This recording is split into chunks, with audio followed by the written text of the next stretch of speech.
So there's a new moon, and for most of us it's tomorrow, but for some of us it's tonight, depending on where you are in the world. But regardless, there is a new moon.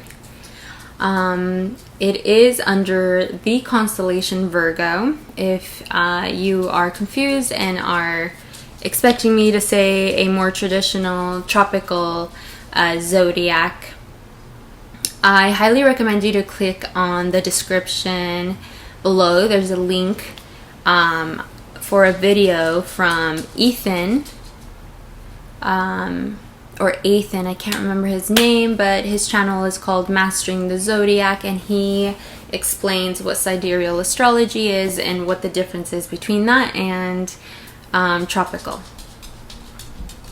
So with this new moon, there's so much being channeled. I can't help but feel like there is the yin and yang, the light and dark, the positive and the negative forces between not only the world, but most importantly within ourselves, that is battling it out with what is going to stay and what is going to go. What we need to release and what we need to stick on to.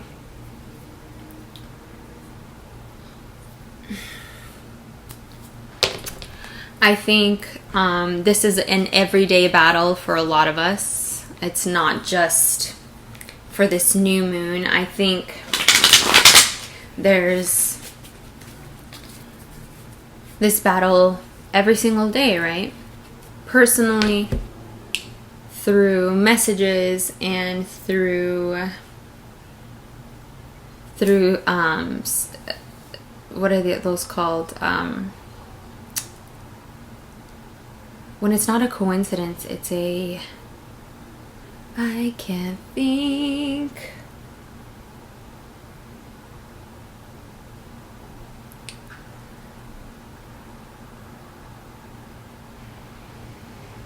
Why can't I think? Oh my goodness. It doesn't matter.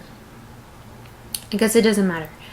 The point is, there are these similarities, these messages, subliminal messages, through situations, through inner healing, that have made it more than clear that the world is going through a purge of some sort. Especially those in power, especially those in power not only of the world, but of themselves. If you are in tune with yourself and you're speaking to yourself daily, you would feel and understand that we've gone through so much changes as a collective. And through these changes, we've fed both positive and negative. And now it is being questioned by Virgo, by the new moon in Virgo. What have you kept? And what have you not let go of? What should you keep? And what should you let go? All these questions and all the answers that come, rushing in afterwards are something to think about. It's very difficult to point out exactly what we're talking about here, since we're different in so many levels, but I know emotionally we are the same. Our circumstances are different, but our frequencies, if not all, are the same. I want to pull out a tarot card, and I want to read what Eden Gray would have to say about this card regarding everything we've been talking about. What is a good card to help us figure out exactly that? What should we let go? What should we keep? And how to do that, how to really figure that out, is being aware. So what is a good card in tarot that perfectly describes, in the words of Eden Gray, what we need to be aware? So we got Knight of Cups. I'm going to say it's upright, because it is facing you guys. And we'll read the reversed as well. I can tell you, I can read this straight from my intuition, but I love reading what Eden Gray says because I can always speak. I can always add my 2 cents afterwards. I would just love to hear what she has to say about this card. So, the Knight of Cups.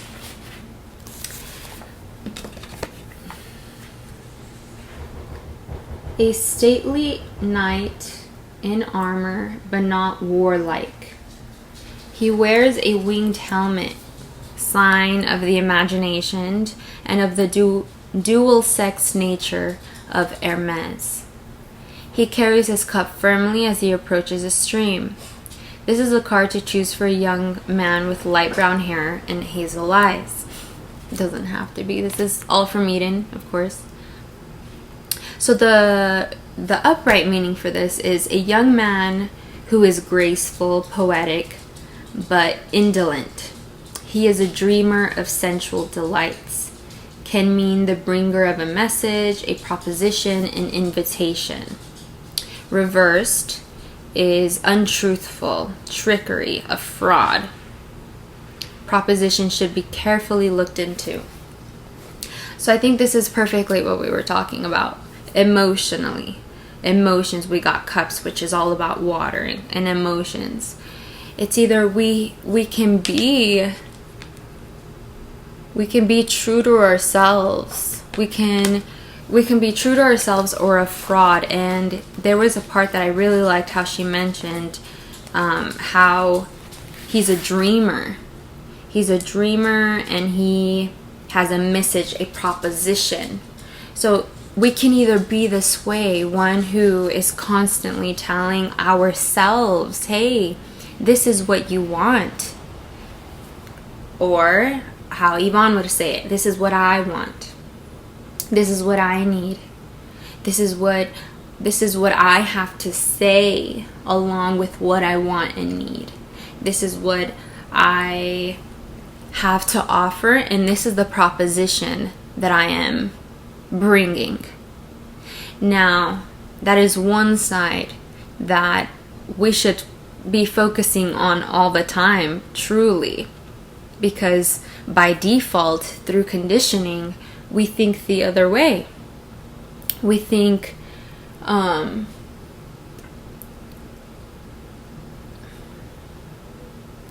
others are out to get us. We think we have to be a certain way for society. We have to accept certain propositions to blend in. And do we? I mean, the answer is right if you, with whatever you say. Does it feel good though? And if it does, great. If it doesn't, perhaps look it over again and be true to yourself.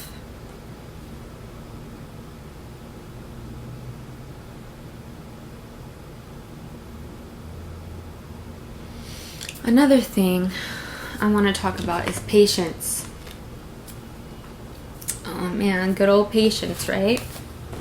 I feel like we don't have enough of it, and the older we get, the less we have, unless we are constantly telling ourselves, unless we are constantly offering that for others so that others can remind us when we lack, that it's okay. Take a breath. Take your time. Healing isn't like, there isn't a deadline for healing unless you're dead, right? Unless you're dead. The deadline should be whenever we do leave here, and we never know when we leave this planet. So why not understand and accept and grasp that fact that the deadline is real, yet we never know when it's here. So, and it's very important to fulfill our purpose of being our truest selves, being our most strongest, lovable light selves for others, to create, to bond, to just be true to ourselves. Why not be in a, not in a rush, but in high alert that is the main focus here. And it's not to say that if you don't do that, if you're living life blissfully or not, or unaware, asleep as one may say, does not mean that you are a bad person. Sorry, there's a fly that just came in through the door and Nim is trying to get it. He loves trying to get flies. He's funny. So you might hear him.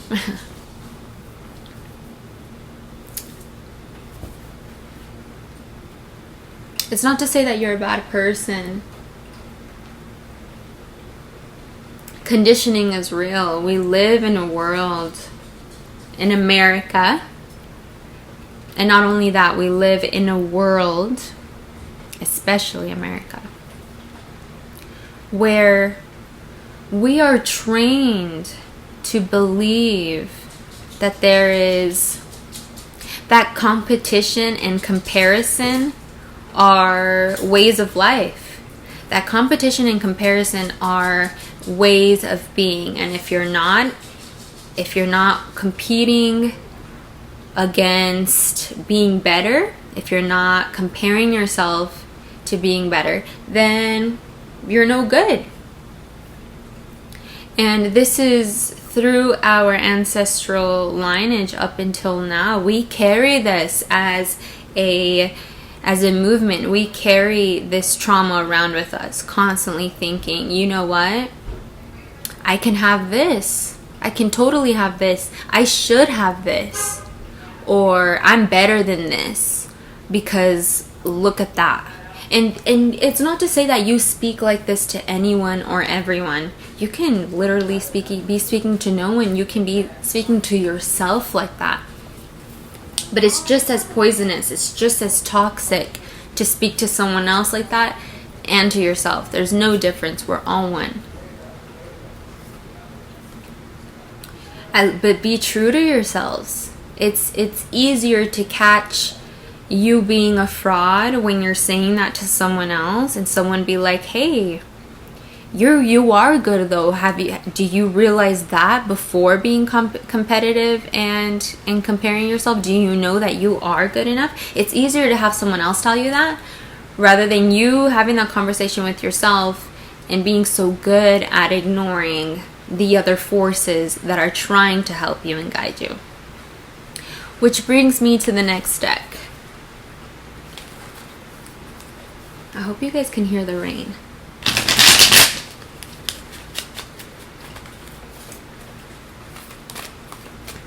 What is a great way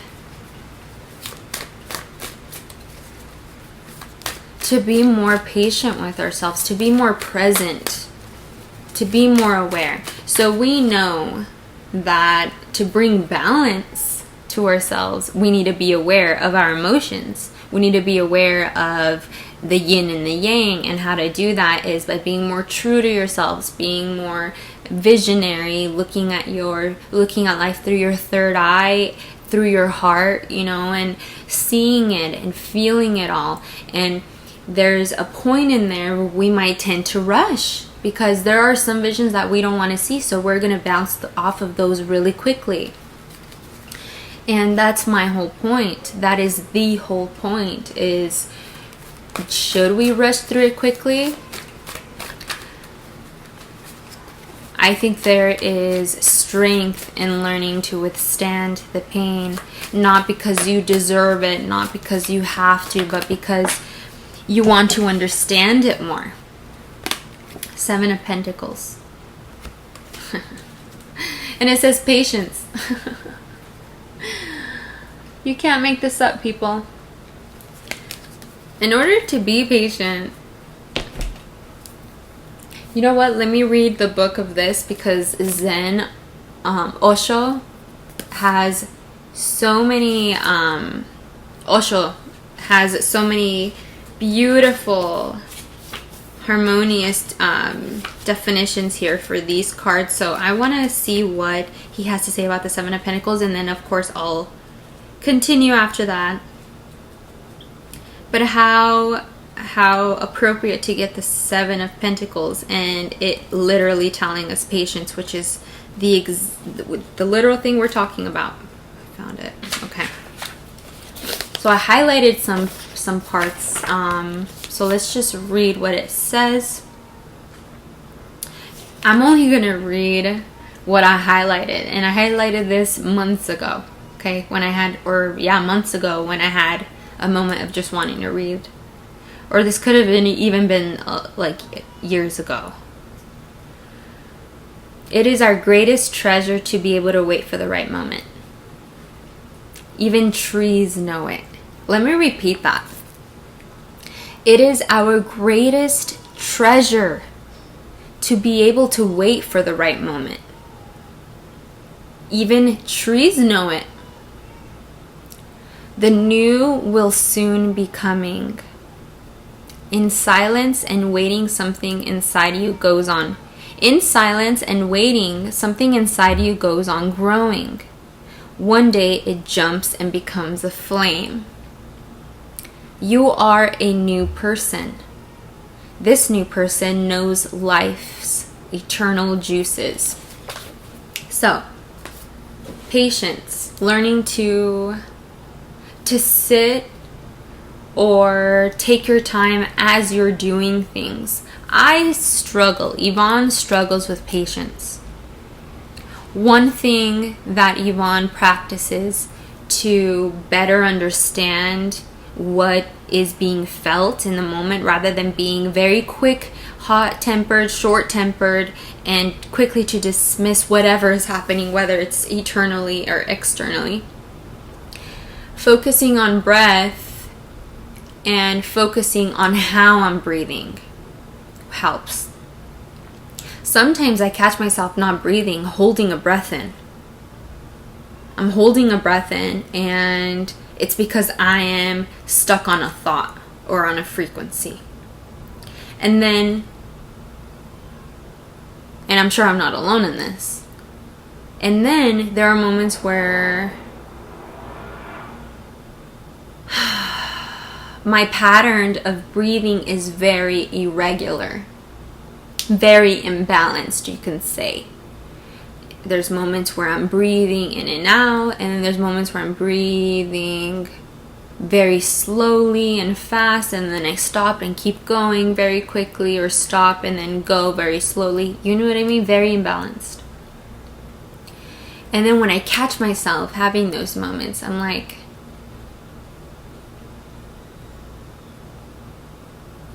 everything is happening and it's divine timing. Why stress? Why relish in the thought of negativity, in the frequency of negativity? Because it feels safe. And at the end of the day, that's why we relish in negativity, because it feels safe. Yeah, right, relishing on the positivity. Because what if all the ifs pop up? And what if the ifs are correct? What if, you know what I mean? There's that paranoia and distrust in the positive. But positives don't do that. Positives don't come in just to bring you negative. That's not a positive. Positives come in to either bring balance or make you stronger for the next negatives. Because negatives are always going to be there. That is the hardest that is the hardest pill to swallow. That negatives will always be there. Trust me, I struggle with this because I want the world to be so positive, you know, and I'm not even fully positive, but I know that I have enough positivity to see a positive world. Do I have hope for that? Yes. But the fact of negativity always being there tends to shake the foundation of what I'm saying, shakes it but doesn't destroy it. I truly do have hope that there is, if not in this lifetime, there is definitely hope for planet Earth and happiness. And if it already happened, because sometimes I think maybe it already happened, and now we're just going through the negative to balance all the positive that was here on planet Earth before technology, before, because look at our ancestors. They were so blissful and not thinking about anything other than being in the present moment, and who knows how they were connected with the universe, I mean, there's evidence that we did have connections from other beings and other sources, but, we live in a world now where knowledge is power, and, not everyone wants us to have all the knowledge we deserve. There's a bigger agenda here. But anyway, I'm going off topic a little bit. Patience. Learning to believe in your word so much that you have all the patience and trust in the world that your faith is going to take you where you need to go. There's going to be moments, and I think this is where I've been finding myself very patient. Do I have my days? Today was one of them where I woke up and I was like, oh my God, I'm here again. I'm in this loop again, which feels endless. In this loop, and I'm not moving anywhere. I'm in the same place, but this loop is within, constantly telling myself that everything's fine, but then being slammed down by my own self, and then rising myself again, beating myself back down. And I was like, why am I here? And then I remember there was a new moon. I remember there was a global shutdown with social media yesterday, and there's no coincidences, synchronicities. They are reminding those who are awake that the universe is always listening to our hearts, to our minds, what we truly want as a people, not only for ourselves, most importantly for ourselves, but also for the rest of us. Which brings me to the next deck I want to ask a card for. And why do we struggle to believe that there's enough abundance for everyone? That all of our dreams can come true, every single one of us. Why do we struggle with that? Apart from conditioning, like I said, making it seem like we are under this power and we're controlled like sheep, which is true, sorta. That's the negative that's always going to be there in this lifetime, in our case, up until we have to fight for the difference, right? Because we do have some freedom. Look, I'm making this YouTube video. I'm able to have a dog. I'm able to go see my family. I am eternally blessed, and a lot of us are. But at the same time, when we are constantly struggling with the comparison of having it better, and when I see better, I see no war. I see acceptance. I see no racism. I see one love. I see holistic healing through psychedelics. I see a utopia type of world where it is possible to have everyone reach their dreams. And I think, of course, through programming, through news, social media, we are constantly seeing how others have it better. That's why we struggle with comparison. But if we are truly aware and know how the universe works, there is no limit. The only limits we place are the ones that have been placed upon us. And then on top of that, the limits we place upon ourselves. What is a shadow that keeps getting in our way from truly accepting everything that is?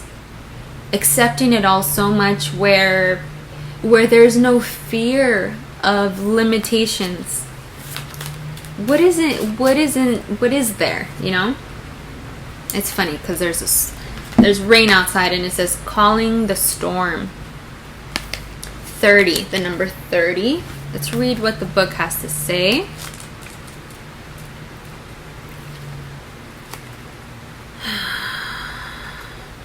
Thank you guys for being here still. Okay. Very interesting. There is a time to find and release our power. Like a spring that had been compressed to the point it has lost the memory of motion and movement, yet there is power inside of it. Finding it is called empowerment.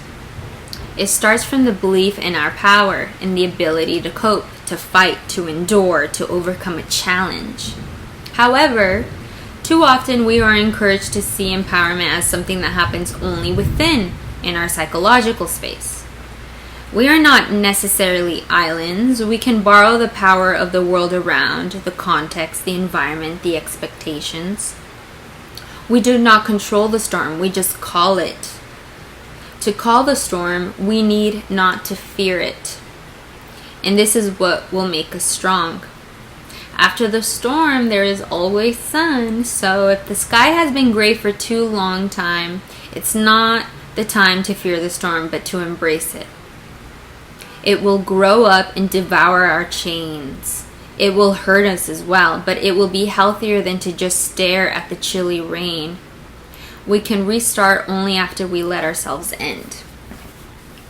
I think in order for us to truly be in our fullest power, we need to face the storm. And what is the storm, essentially?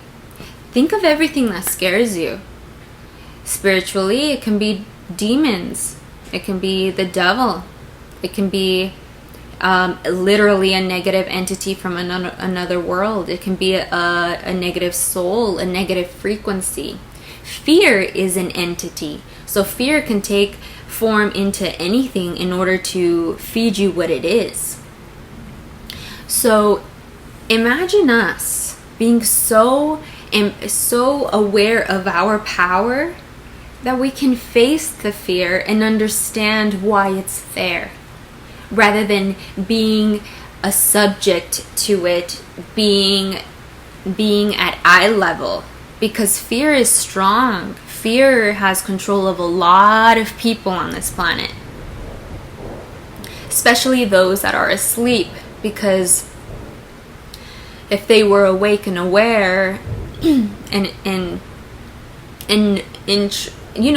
awake of their own power, they would see that fear is just there to teach them something, to remind them something. It's there as a message. It does not mean we have to be a servant. It does not mean we're a slave. It does not mean we have to accept what is being given. We are in our power. We can look at it and take it for what it is. And what is fear to you? Stand up to it and take it for what it is. Now, I want to read 2 more cards for you guys, and then we'll end this little new moon video. Let's see. One from the Lemurians. Lemurians are positive light beings, pure entity of love and light that know of our planet and channel some humans here on Earth. This lady, Izzy, she made this deck based off of the conversations she's had with the Lemurians and the visions that she's seen because of them. And she's painted every single card and given them a definition. So, I want to see what the Lemurians have to tell us along with the life purpose angels, to tell us what is a great life purpose we can focus on to keep us on the right track. Wow. Okay. So, The life purpose angels are telling you, talk to your angels. Instead of worrying, ask for divine guidance.